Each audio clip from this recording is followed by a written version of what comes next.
What's good, fam? Drake found a brand new way to set $1 million on fire, while Kendrick Lamar ensures the history books only remember one name at the top. Watching a man with this much money move with such desperation every time the spotlight shifts away from his camp toward actual greatness is honestly wild. On February 7, 2026, the boy went on social media to brag about $1 million betting slip he placed on the New England Patriots to win Super Bowl LX. The very next day, the Seattle Seahawks absolutely dismantled the Patriots, which meant that Drake's $1 million wager evaporated into thin air before the trophy was even handed out. Internet memes about the Drake curse started flying immediately because this is becoming a recurring nightmare for anyone following his gambling habits or his career moves lately. Since the start of 2025, Drake has managed to F***K up nearly $5 million in total betting losses, and that only accounts for the stuff he actually posts. The universe seems to be sending a loud message about his current standing in the culture because his luck with the sportsbook looks identical to his luck in the rap game. This massive gambling loss mirrors how he is currently trending downward in the entire industry as his aura takes massive hits every single week. Losing that much cash while your name is already being dragged in the streets makes you look like a man who is completely out of touch with the reality. While he is out here chasing parlays and losing the respect of high rollers, the real king of the coast is busy collecting the hardware that sponsorship deals cannot buy. Actual greatness was on full display during the 68th Grammy Awards on February 1st, 2026, which officially turned into the massive coronation for Kendrick Lamar. K-Dot walked out of that building with enough trophies to reach 27 total wins, which allowed him to finally surpass Jay-Z for the all-time record for a rapper. Taking home Record of the Year for that incredible track, Luther featuring SZA, proved that he is not just winning the small technical categories. That specific win makes him the first rapper in history to take home that award in back-to-back years, and it sets a standard that nobody else can touch. He also secured Best Rap Album for GNX and Best Rap Performance for Chains and Whips with Clips, showing he can dominate the artistic conversation and the street anthems simultaneously. The contrast between these two men is obvious when you look at the winner's circle and see a total absence of anyone from the OVO camp or their associates. Kendrick is making history and breaking decades-old records, while the other side is posting screenshots of losing tickets just to feel like they are still relevant. We are witnessing a generational shift where one artist reaches the absolute pinnacle of human achievement while the other sets money on fire to distract from musical failures. Redefining what it means to be the greatest of all time happened in real time, while his rival was busy adding another notch to a $5 million losing streak. Energy in the room during the Grammys focused on the craft Kendrick has mastered, which made Drake's focus on gambling and petty social media posts look childish. Excuses from OVO fans are getting harder to believe when the numbers and awards point in one direction while their leader loses millions on a football game. The industry is clearly shifting away from the hit-making factory model and moving toward the high-level artistry that Kendrick represents, which leaves Drake looking like a relic. Every time Drake tries to flex his wealth after a major loss, it reminds everyone that money cannot buy the legacy Kendrick is building with every single release. Holding 27 Grammys is enough to shut down any argument about who is running the game right now, especially since Kendrick is doing it on his own terms. While Drake is out here hoping for a lucky break on a betting app, Kendrick is putting in the work to ensure his name stays among the greatest legends. You can try to buy the charts and the narrative, but that level of respect from a record-breaking night at the Grammys is not for sale. Surpassing Jay-Z created a moment that historians will study because it proves Kendrick has reached a tier of stardom Drake will never touch. This total wipeout confirms Kendrick was right about the big three. Drake might keep posting his losses and acting like it is nothing, but the world clearly sees the difference between real winning and desperate relevance. While the Super Bowl reminded us the Drake curse is still alive, the Grammys proved the Kendrick era is just getting started. People are finally realizing the gap between these two goes way beyond lyrics. One man is out here building a monument to his talent, while the other piles up a mountain of debt and bad optics he may never escape. The entire month of February served as a massive reality check for the industry because it signaled the crown has officially moved. Kendrick Lamar holds the title of the most awarded rapper in history for a reason, just like Drake is losing millions on bets for a reason. We are witnessing the slow collapse of an empire alongside the rise of a legend who actually cares about the culture he represents. The actual actual numbers just hit the wire, and they make the situation look even worse for the boy from Toronto. Official Nielsen data released on February 11, 2026 confirms that the 2025 halftime show from Kendrick Lamar is still the most watched performance of all time. This is not just some random fan poll or internet talk, because we have verified data showing Kendrick reached more people than any other artist in history. Even with Bad Bunny headlining Super Bowl LX this year, the initial numbers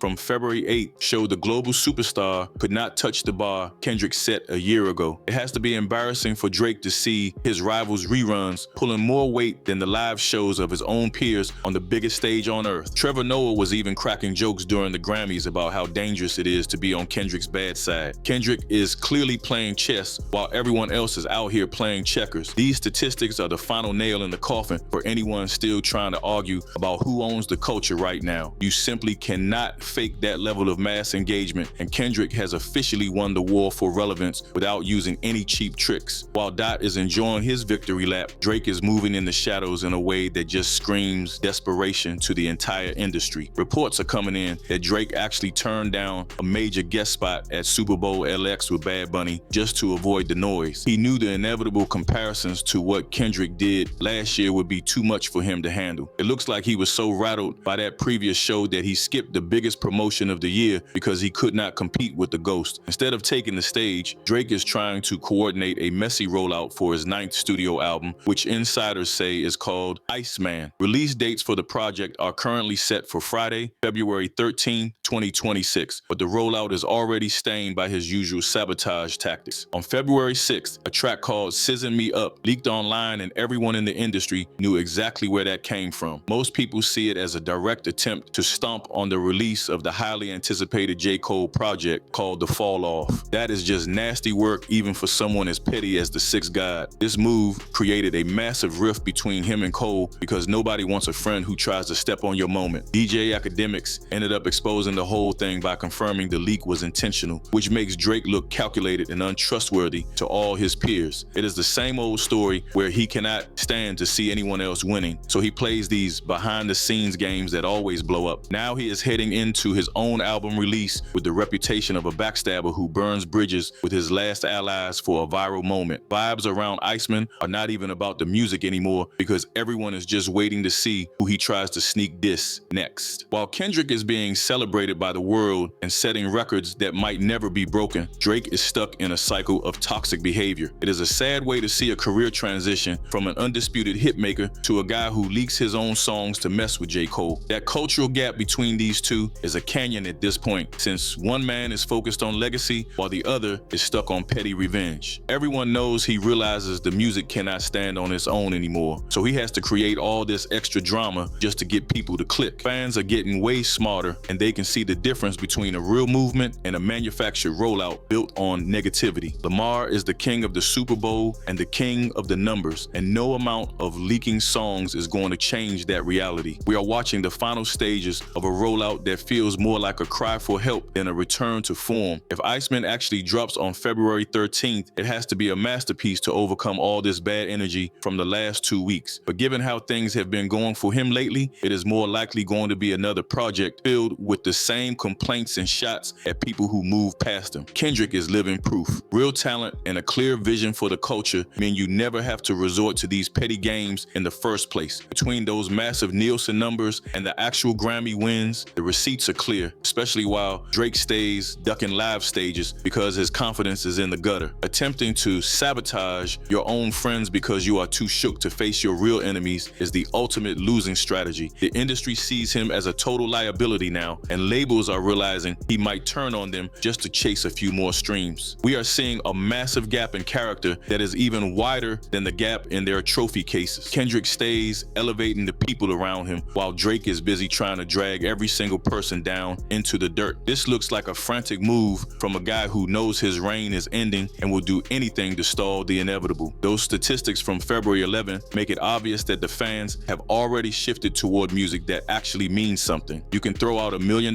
bet or leak some fake info to distract people, but social media stunts can never compete with the actual greatness Kendrick brings to the table. Drake is only worried about the next 5 minutes while Kendrick is building a legacy, and that is why one is shattering records while while the other is just shattering his own reputation. Watching this fall from grace happen in real time shows that playing dirty eventually catches up to you. Kendrick has set a brand new standard for the entire genre, and everyone else is just struggling to keep their heads above water in the world he created. Drake's lawyers are taking just as many hits as his bank account after a bad weekend in Vegas, and this time the damage came straight from a judge instead of a sports book. Judge Vargas officially threw out that desperate defamation lawsuit against UMG, and her ruling effectively told Drake to stop acting like a victim over a rap battle. The court decided that every bar Kendrick Lamar dropped is legally protected opinion, which means you cannot sue someone for being better at the craft than you are. Watching a guy who claims to be the king of the game try to use the legal system to scrub a diss track off the internet is just a nasty look for the culture. You cannot run to a courtroom to fix your reputation when the streets already made their decision from Compton all the way to Toronto. Judge Vargas made it very clear that artistic expression is not a crime, and that leaves the OVO camp with absolutely no ground to stand on. Drake is attempting to treat the law like his own personal PR firm, but the legal system does not exist to protect your ego when your brand takes a hit. The optics are embarrassing because they show a man who would rather have a judge fight his battles than step back into the booth to rap his way out of the hole he dug. Even with that loss on the books, he is still out here trying to push these weak claims against iHeartMedia for some kind of imaginary character assassination. That is just a fancy way for Drake to say he is mad that radio stations are playing the songs the fans actually want to hear. This level of desperation is something we have never seen from a rapper this big, and these cases are falling apart because they are built on nothing but a bruised ego. When you start suing media companies because people are laughing at your downfall, you have officially lost the plot and the respect of your peers. It is not character assassination when you provide all the ammunition yourself through messy rollouts and shady moves that nobody asked for. The courts are not there to protect your commercial dominance from a superior artist, and these constant filings are making the entire OVO team look like they are in a full-blown panic. While Drake is busy losing in court, the rest of the industry is acting exactly as chaotic as you would expect during a week this wild. We all saw that bizarre moment on February 8th when Ja Rule and Tony Yayo started a literal pillow fight on a Delta flight that went viral for all the wrong reasons. That whole situation served as a perfect metaphor for the game right now because it felt like a weird distraction while the actual heavy hitters were making history. You have the legends of the past fighting with pillows in first class while the legend of the present is sweeping the Grammys and breaking Nielsen records without even breaking a sweat. It adds a layer of absolute absurdity to everything, showing that while Kendrick is focused on his legacy, Drake is just becoming a spectacle for the cameras. This week serves as a clear lesson in the difference between being a celebrity and being a cultural icon who actually stands for something. Kendrick Lamar is breaking records that have stood for decades and setting a viewership bar that nobody else can touch. Meanwhile, Drake is losing millions on bad football bets, losing major lawsuits, and losing the trust of people like J. Cole through calculated sabotage and leaks. One man is being honored by the highest institutions in music, while the other is being dismissed by judges and mocked for his losing betting slips. This is the end of the era where Drake could control the narrative with money because the actual receipts are finally on the table for the world to see. Kendrick won the war for the charts and the history books, and there is nothing a courtroom can do to change the fact that the boy is in a total tailspin. Kendrick stands at heights that people did not even think were possible for someone in the rap game. This February proved that having all the money in the world does not matter if you are the biggest loser in the room because you lost the respect of the streets. Drake might keep pushing his Iceman project and filing lawsuits against anyone who played not like us, but that damage is permanent and there is no coming back from it. The crown has officially shifted and the history books are already written, leaving Kendrick Lamar by himself at the top, 27 Grammys and the most watched show in the history of humans. Watching the complete shutdown of the whole OVO brand shows how talent and real integrity will always beat out gimmicks and gambling habits. Sitting on the throne feels like the only right move since the records say so, the fans say so, and even the courtrooms are starting to agree by tossing out those desperate legal filings. Everything in the industry has shifted and we are never going back to how things were before Dot showed everyone the massive gap between a superstar and a true legend. Now Drake has to figure out how to survive in the shadow of the man who literally took his whole life away in just 12 months of pure dominance. Looking at the closing chapter of a rivalry that lasted 10 years, we see it ended with one man making history while the other one just makes excuses. Being the most essential artist of our generation no longer feels like a debate, especially after this week gave us the absolute final proof that nobody else in the industry is even standing on his level. Finalizing the legacy represents the only thing left to do, and the winner is as clear as the sun in the sky.